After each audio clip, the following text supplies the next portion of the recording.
जग प्रताप एक गरीब किसान था। उसके पास अपनी कोई जमीन नहीं थी। वो लोगों की जमीन पर काम करता था, पर इस बार उसने सोचा कि इस तरह तो मैं सारा मुनाफा उन्हीं लोगों को दे देता हूँ, मुझे कुछ भी नहीं बचता। क्यों ना ऐसा करूं कि किसी किसान से थोड़ी सी जमीन बटाई पर ले लूं। माना थोड़ी मेहनत ज्यादा लगेगी, लेकिन अगर मुनाफा अच्छा हुआ तो साल भर घर के राशन पानी की चिंता नहीं रहेगी। जगप्रताप के परिवार में उसकी पत्नी और दो बच्चे थे। फिर बात की तुमने अपने किसान भाइयों से? कोई तैयार हुआ तुम्हें जमीन देने के लिए? अभी तो कोई राजी नहीं हुआ है, पर भूरे की बात से लग रहा है कि शायद वो मान जाए। उसका नदी के पास का खेत जो है, मैंने उसके लिए बात की है। कल जाकर उसे फाइनल कर लूंगा। अगले दिन जगप्रताप भूरे के पास जाता है। कैसे हो भूरे भाई? और सोचा कुछ? देख भाई, मैं तो बुढ़ा हो चुका हूँ। दोनों बेटे शहर जाकर बस गए हैं। बस खेती बाड़ी में मन लगा रहता है। पर अब इतनी जान नहीं रही है शरीर में कि इतने बड़े खेत को देख सकूं। मैं तुझे नदी वाली जमीन दे देता हूँ, तो उसमें तरबूज लगा ले। और अगले साल जितना भी मुनाफा तुझे होगा, उसका 10% मुझे दे दियो। इस तरह तेरा भी काम हो जाएगा और मुझे भी 2 पैसे मिल जाएंगे। ये सुनकर जगप्रताप खुशी के मारे उछल पड़ता है। वो तुरंत शहर जाता है और वहां से अच्छे तरबूज के बीज लेकर आता है। फिर वो जमीन तैयार करता है। चारों तरफ जंगली जानवरों से बचाने के लिए खेत को वो बाड़ा लगाता है और फिर तरबूज के बीज बिखेर देता है। और जैसे ही मार्च का महीना लगता है, उसके खेतों पर तरबूज आने शुरू हो जाते हैं। छोटे छोटे तरबूज रोज 1 इंच बढ़ते हुए देखकर जगप्रताप बड़ा खुश होता।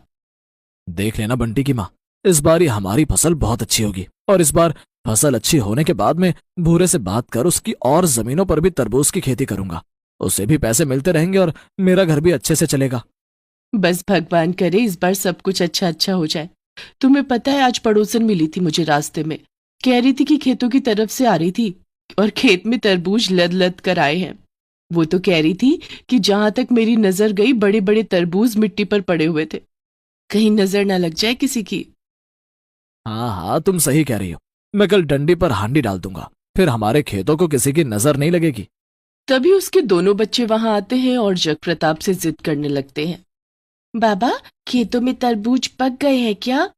बाबा, जो पहला तरबूज पकेगा उसे घर के लिए लेकर आना। और कितना टाइम लगेगा बाबा? बस बेटा, 2 दिन और इंतजार करो।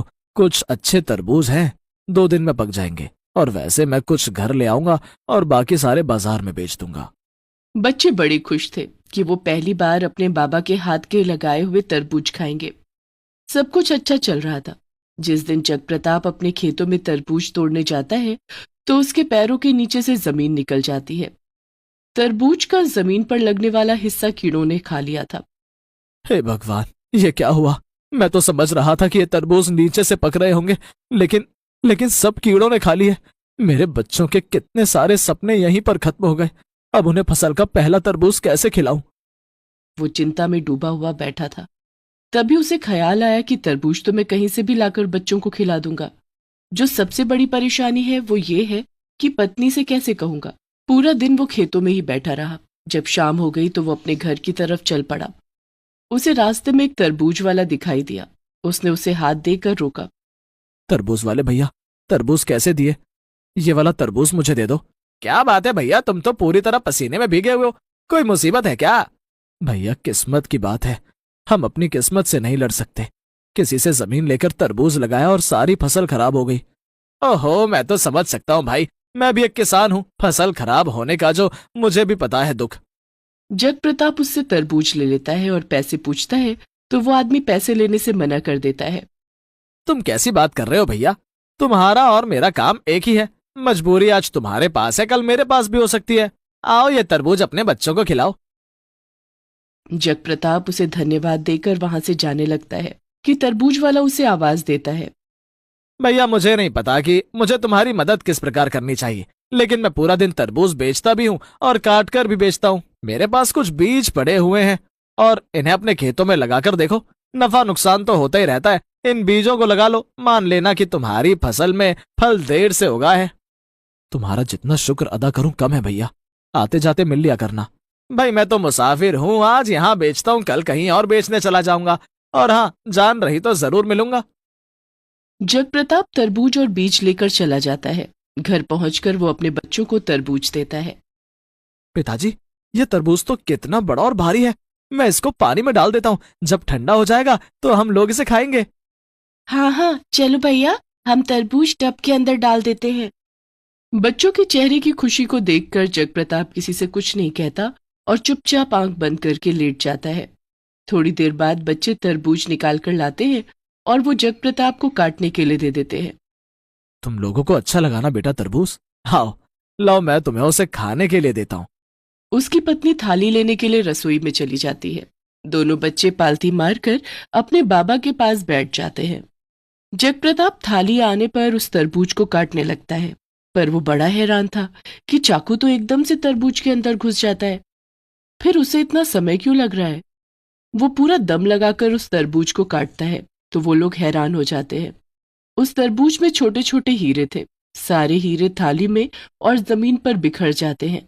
ये कैसा चमत्कार है? तरबूज में से हीरे निकल रहे हैं।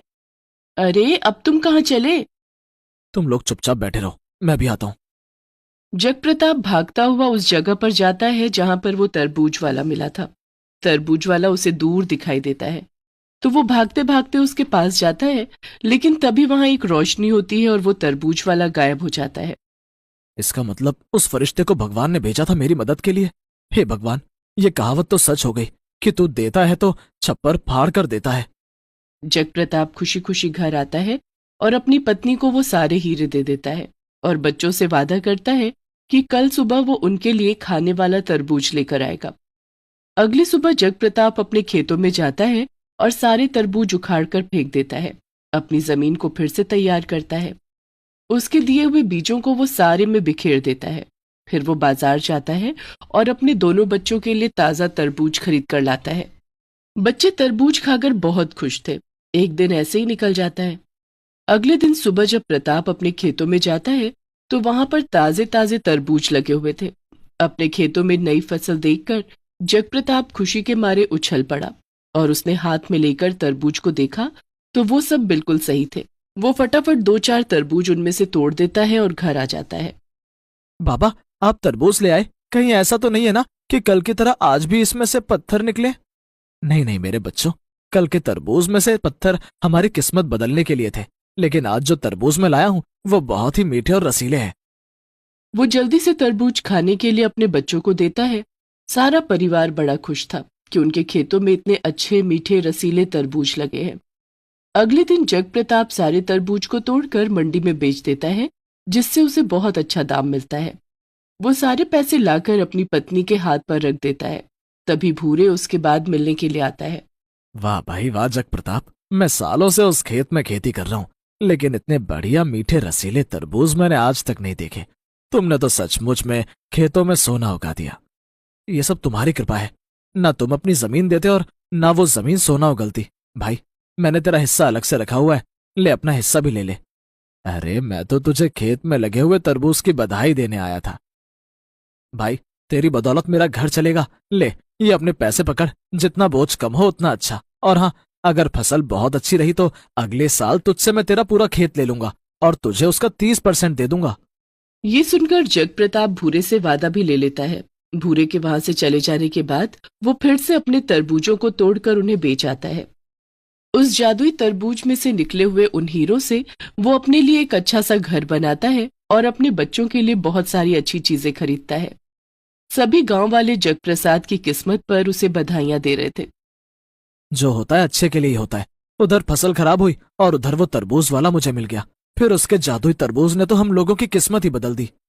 सही कहा तुमने। इन जादुई तरबूजों ने हमारी किस्मत बदल दी और उस तरबूज में से जितने भी हीरे निकले थे उससे हम लोग अपने जीवन को सुधारने में लगाएंगे और बाकी का जितना भी हीरा है वो हम अपने दोनों बच्चों के भविष्य के लिए रख देंगे, ताकि जिंदगी में उन्हें कभी किसी चीज की जरूरत पड़े तो उनके पास पर्याप्त मात्रा में धन हो।